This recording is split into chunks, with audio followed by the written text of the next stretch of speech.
Penumpang mudik Lebaran terbalik di Jalan Tol kilometer 99 Subang, Jawa Barat. 4 orang mengalami luka berat, harus dilarikan ke rumah sakit, sementara belasan mengalami luka ringan.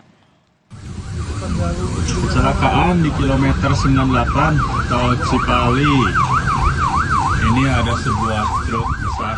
Dari video amatir yang direkam pengguna jalan, terlihat bus PO Setia Negara jurusan Lebak Bulus Kuningan terbalik di Jalan Tol Cipali kilometer 98 Kalijati, Subang, Jawa Barat, Rabu sore.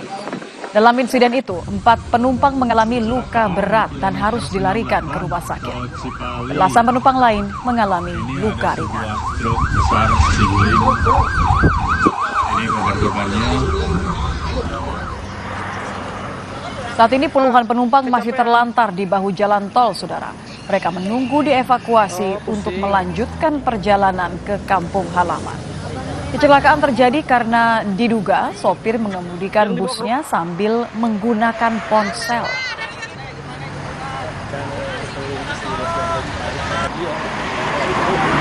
Dari sebelah kiri ke kanan, dia agak kencang dikit, terus nggak bisa ngimbangin, supir banting ke kanan langsung kebalik ke sebelah kiri. Kan HP juga, kita kan main HP, dia memang lagi main HP juga kan. Posisi dia banting ke kanan itu saya kurang tahu juga, soalnya orang udah pada teriak